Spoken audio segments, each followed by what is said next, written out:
Bienvenidos a nuestro tercer capítulo y hoy vamos a hacerle con una leyenda, con una historia, con una persona que está llena de anécdotas, tanto del béisbol dominicano en general como de la parte aguilucha. Bienvenido, y para mí es un honor, el señor Winston Chilote Llenas. Bienvenido a este espacio, vamos a hacerle podcast.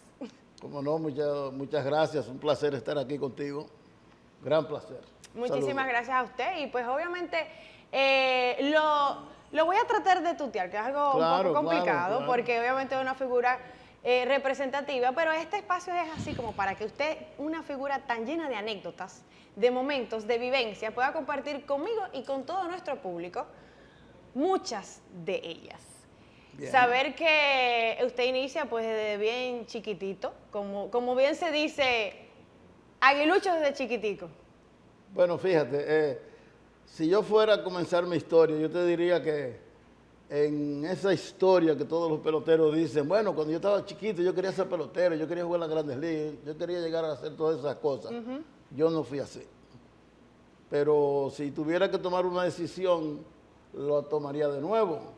Y sería que sí sería pelotero, porque yo pensé, nunca me di cuenta que yo llevaba en mi sangre ese gustico de la pelota, por un tío que fue pelotero profesional, precisamente fue catcher.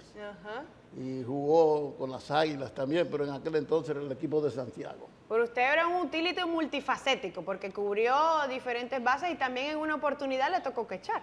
También, después en una emergencia, cuando tú te pones un uniforme y tú sí, te olvidas de todo, ¿no? El compromiso. Claro, y aparte de eso, pues tú tienes que ayudar al equipo. Yo caché porque en un juego los dos receptores que teníamos pues se lastimaron, entonces tuve que cachar y caché como por 2 meses y medio, eso era clase A.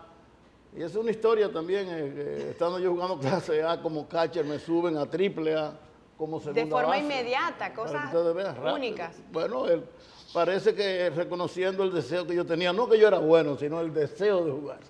También en su vida ocurrieron situaciones bastante trágicas y bastante sentimentales que también, si se pudiera decir, y queríamos escucharlo de parte suya, le dan ese impulso y le dan esa motivación, o la vida lo encuentra nuevamente para darle sentido después de una situación. Bueno, fíjate, yo firmé bien joven, como yo te dije, y fue prácticamente, me tomó de sorpresa porque en ese entonces quien llevaba el deseo de ser pelotero era mi hermano mayor, que era mejor que yo, muy bueno, Nelson Llenas. Y lo motivaba, usted lo veía como ejemplo, ¿no? Claro que sí, por ejemplo, cuando él iba a jugar pelota, él me llevaba a mí y decía, bueno, si no me ponían a jugar y no me metían a jugar, decía que no jugaba. Entonces me ponían en el right field, que supuestamente... ¿Era sí o sí? Sí, entonces pues, ¿qué? Tenía que jugar. Yo he dicho en muchas ocasiones que la gente solamente ve el glamour, ve el éxito, tú eres un hombre exitoso. La figura, todo eso, pero verdaderamente yo considero que quizás mi mayor logro como hombre y como atleta es haber sabido levantarme de todos los fracasos y los obstáculos que se me han presentado sobre en la vida. todo los personales, que es lo que la gente no ve ni sabe. No, y además uno no lo cuenta todo el tiempo y es algo que uno lo lleva íntimamente y lo valora, porque solamente de esa manera tú puedes levantarte todos los días y mantenerte con la frente en alto y echar hacia adelante. No es fácil. A quien tú sientes aquí a preguntarte, a hacerle preguntas, te van a decir quizás lo mismo. No es nada fácil. Completamente. Y obviamente saber un poco más de esas anécdotas. Cuando hablamos de una figura como usted que le tocan momentos cruciales, esos momentos llenos de emoción, de responsabilidad, de que hay que hacer porque hay que hacer, así como es el nombre de este podcast. ¿Cuál usted cree que es ese secreto para mantener la entereza y llegar al punto de lograrlo? Bueno, en primer lugar, concentrarte en el trabajo. Si tú eres un bateador, tú no puedes hacerle caso a las distracciones, tienes que enfocarte. Y cuando tú ves, todos nosotros hemos visto películas y cuando se remontan al pasado, que la están pasando de nuevo, como que la pasan en cámara lenta. Y eso tú sientes cuando tú estás bien concentrado contra el pitcher y tú no oyes la música, los fanáticos y nada de eso. Yo considero que eso es parte primordial en una situación apremiante. Tener confianza en ti y saber que o ganas o pierdes, pero tienes que enfrentarte a esa situación. Y después de tantas situaciones, ¿cuál ha sido el momento que usted recuerda que más ha celebrado? No, fíjate, yo celebré mi primer hit. Ajá. Pero, Obviamente, fue algo muy significativo. ¿Y sí, lo recuerda? Lo recuerdo contra un pitcher dominicano, Danilo Rivas, pero también al turno siguiente me poncharon por primera vez. Entonces, uno pasa una montaña rusa. Una montaña rusa, o sea, de la alegría, del éxtasis de la victoria al sentimiento de sentirse derrotado. No, al dolor de la derrota, que es lo más que tú te recuerdas. Porque en los momentos buenos todo se te da.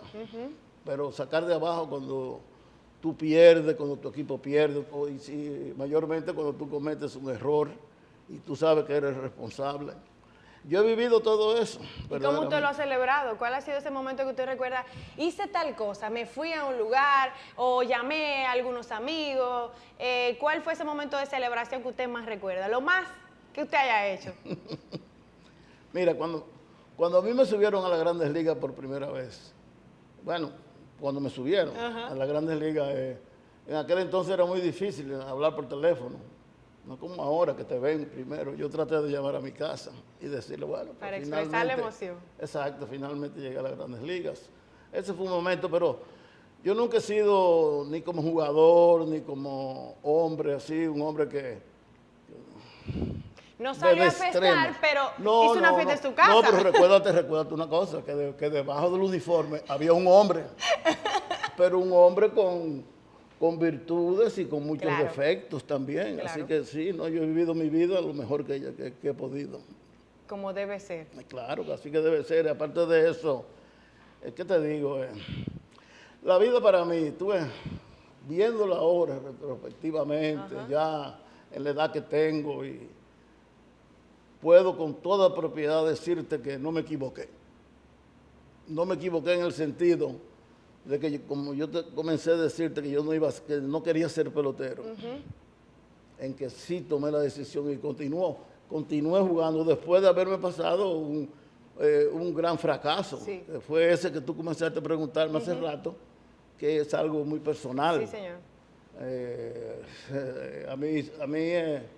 A mi segundo año, mediados de temporada, yo me quedo libre por una situación de mi madre que muere en Nueva York. Y, bueno, y yo pensaba que yo no iba a jugar más. Yo no quería jugar más béisbol. Claro, el sentir que obviamente él estaba derrotado, el fallecimiento de alguien tan especial como su madre. A los 18 años en mi brazo, en Nueva York.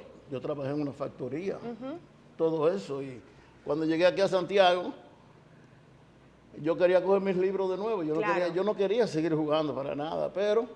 ¿Logró superarlo? Bueno, lo superé porque, ¿qué te digo? Hubo mi padre, mi hermano, mi tío, Freddy Toribio, que era mi manager, sí, Chilote.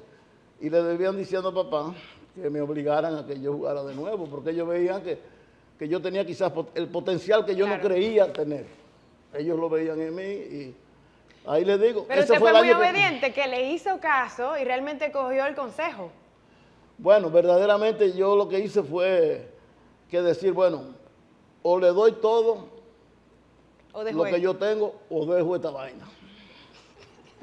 Entonces, ¿qué hice? El último cartucho. Que le di todo.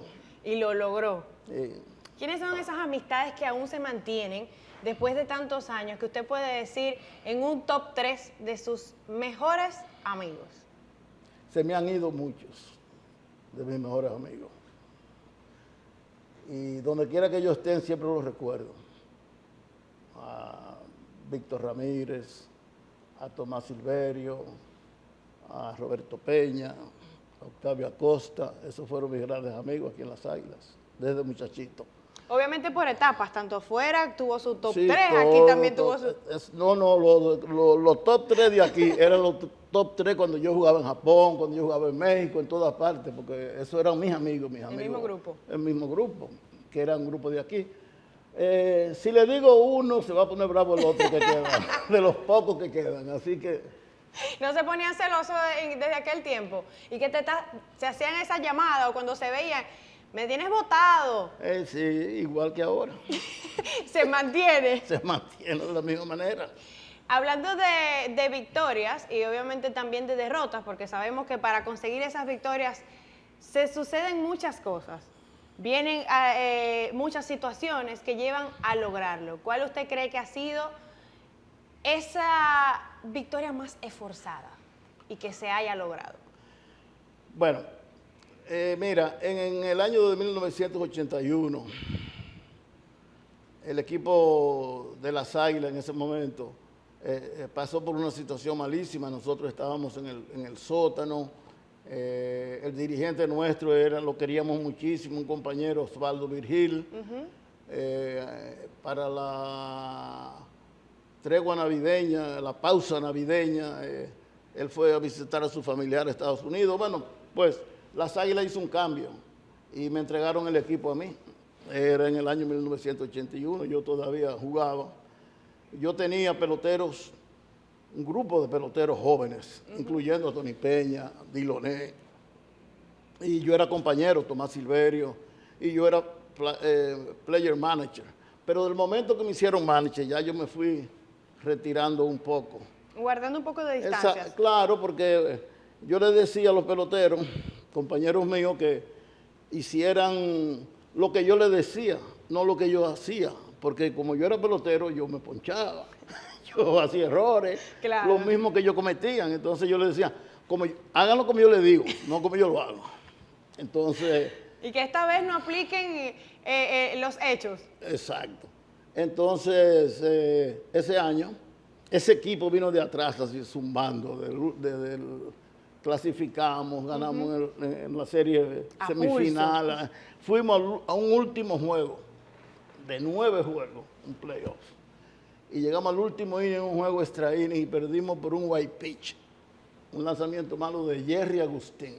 Wow. ¿Qué se recordarán los fanáticos de las Águilas? Para mí eso fue, bueno, mi primer año de manager, muy doloroso. Wow. Perdimos el campeonato, pero yo pensé después, que cuando fui a Santo Domingo, que me nombraron manager del año.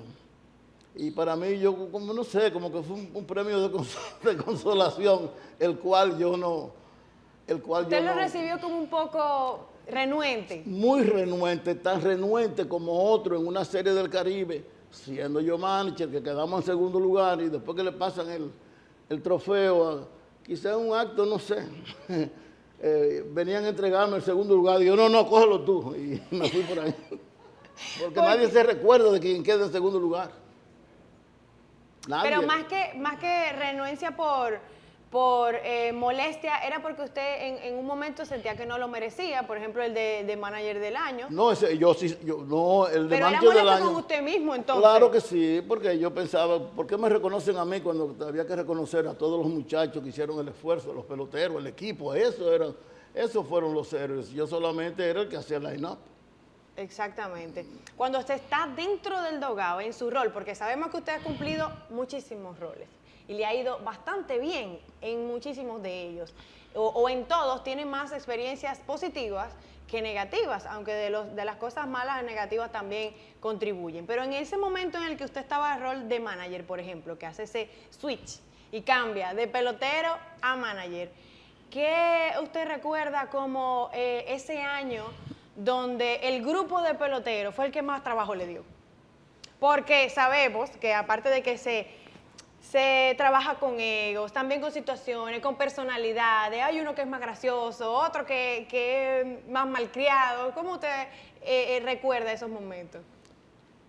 Fíjate, yo crecí con esos muchachos. Yo lo veía a ese grupo, quizás por mis manos pasó el mejor grupo de peloteros que hayan existido en el equipo de las Águilas Cibaeñas. Recuérdate que nosotros venimos de ganar en 15 temporadas, nosotros ganamos 10 campeonatos Así es. con ese mismo grupo y cuando perdíamos quedábamos en segundo lugar. Entonces esos fueron años dorados, ahí surgieron, jugó Tony, no te puedo hablar de Tony Peña en las Águilas Cibaeñas, figura. Diloné, Polonia, Stanley Javier, toda esa gente pasaron por mis manos y hicieron un magnífico trabajo y lograron y dejaron una gran, ¿qué te digo? Una gran herencia Sí, en ajá. cuanto a jugar fuerte se refiere y ser jugadores campeones. Así que por ahí.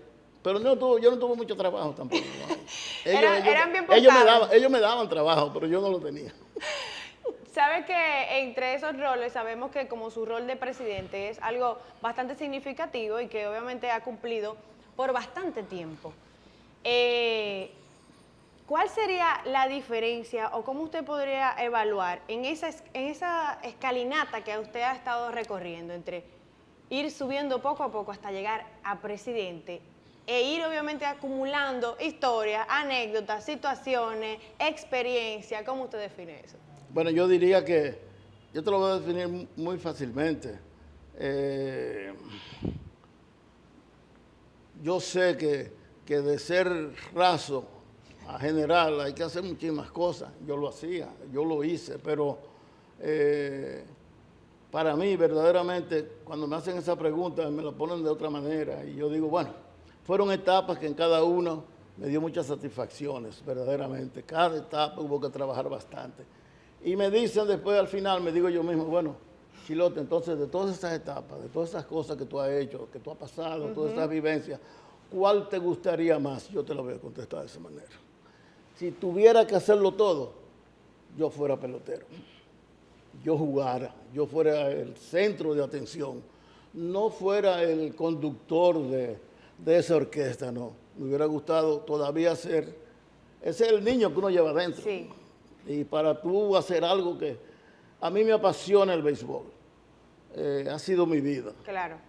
Voy a morir en el béisbol, dentro del béisbol. No lo voy a, ya lo tuve que dejar como pelotero activo, ya tuve que dejarlo como, yo escauteaba pelotero, yo andaba para arriba y para abajo, ya no pasé Siempre nada de cerca eso, de la pelota. pero va a estar cerca del béisbol, porque lo llevo en mi corazón. Absolutamente, y lo vemos en el recorrido de su historia con tantos logros y con tanta contribución desde, como usted dice, desde raso. De esas emociones que se viven siendo pelotero, es la que a usted todavía le genera esa conexión de querer ser o que ese haya sido su mejor momento. Tú sabes que a veces me despierto y ¿Y siente que le toca el line-no? No, siento que estoy jugando.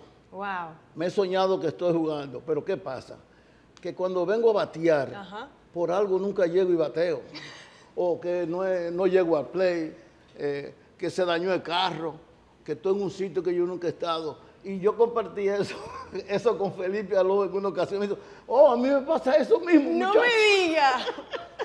Usted pensaba que eran cosas suyas, Claro, eso es todo. algo extraño, pero les pasa a todos. A todos nos pasa. Es como quedarse o siempre mantener esa sensación o ese hilito que los termina siempre conectando a la cotidianidad, de levantarse, de tener la rutina, de ir, venir, jugar, de estar en esos momentos oportunos, ¿verdad? Claro, tanto es así que tú sabes que tú, cuando tú estás como jugador activo, Ajá. pues tú llevas una vida con Más con mucha disciplina y tú estás bien entrenado y comes muchísimo. Pues cuando yo dejé de jugar, yo hice lo mismo. Pero me di cuenta que no hacía ejercicio, que no corría y comencé a echar barriga y comencé, digo, ¿y qué es esto, muchacho? Aquí se nota la Aquí uno diferencia. Tienes que acostumbrarte. Totalmente. Yo creo que ahí es donde se da cuenta que pasa de una etapa a otra y que obviamente le toca asumir y también guardarse en el corazón todos esos momentos que ya pasaron. En estos momentos de su vida, ¿cómo es el recuerdo, por ejemplo, familiar? Usted tiene puras hijas hembras y llevan su apellido con mucho honor y mucho orgullo. ¿Cómo es esa cercanía con ellas cuando desde la crianza le han dicho desde chiquitas, papá, hoy me dijeron y me preguntaron por ti en el colegio, usted era de esos papás que iba allá y se hacía parte de la niñez de ellas. No, cuando yo iba a sus colegios se ponían locos, que la íbamos a buscar, su mamá y yo, y era una bulla toda esa chiquillada. Pero, sí, pero yo hice una cosa. Yo me casé bien joven, porque me firmaron joven y tuve muchas experiencias antes. Entonces, al casarme tan joven, tuve mi primera hija. Hembras todas.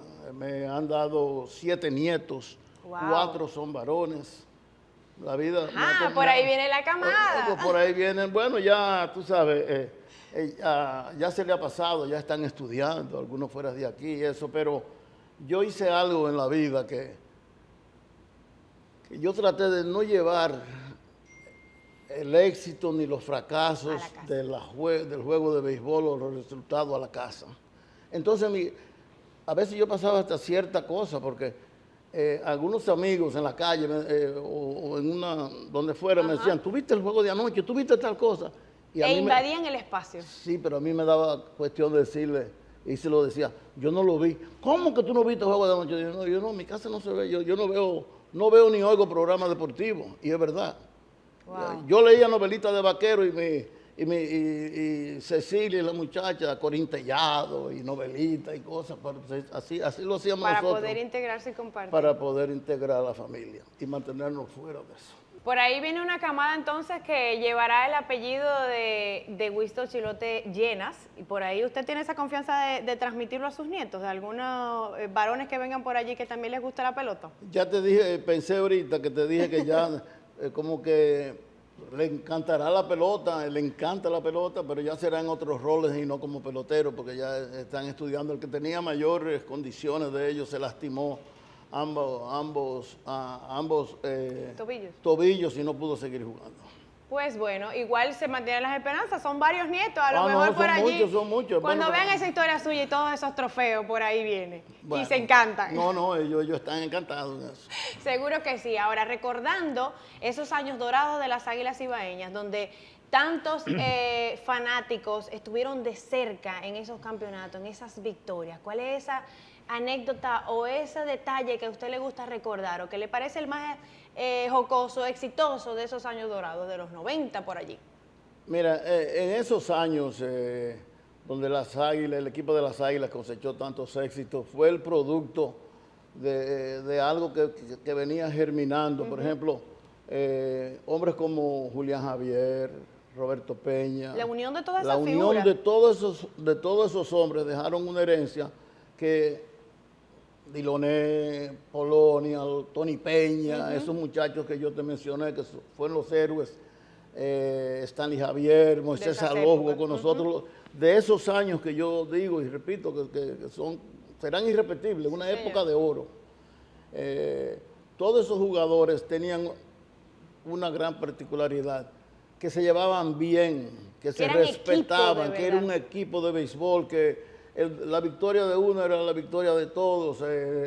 Se comenzaba a ganar dinero, pero no el dinero que hay ahora. Ya se disfrutaba el juego. Y además que los peloteros no se cuidaban tanto, en el sentido de que, o los cuidaban tanto. Todos ellos venían temprano al béisbol, se ayudaban. Comprometidos. Comprometidos con una causa, y lo más fácil era lograrlo, y no solamente lograrlo, sino que se mantuvieran de esa manera. Aquí Miguel Tejada, no me acabo, hombres que fueron más valiosos en las grandes ligas, Bartolo Colón, venían aquí y jugaban por centavos, Tony Peña, Diloné, no me acabo de repetir, de Polonia, ese grupo de jugadores. Que marcaron la historia como tal de las Águilas. Y para ellos lo que más pesaba era la camiseta, y todavía, y el regionalismo. Aquí vinieron jugadores de fuera, por ejemplo, Miguel Tejada de Baní se comportaba como el mejor de los ibaeños, y era algo que... Y la misma directiva se unía, estaba bien unida. Ese será entonces el mejor recuerdo que podría tener las Águilas Ibaeñas o usted dentro de las Águilas Ibaeñas, ese grupo. Bueno, yo diría que sí. Vivirlo de cerca. Claro, porque yo fui parte importantísimo de eso. Y lo sabemos, lo sabemos. Muchísimas gracias por compartir con nosotros. Para nosotros ha sido un honor inmenso. Y obviamente, una pregunta. ¿Qué le pareció a usted nuestro nombre de podcast? Vamos a seguirle. ¿Eso es una frase con la que usted se siente identificado? Yo soy cibaeño. Eso es más cibaeño que nada. No, claro. Así termina nuestro tercer capítulo. Próximamente, mucho más aquí en Vamos a Seguirle.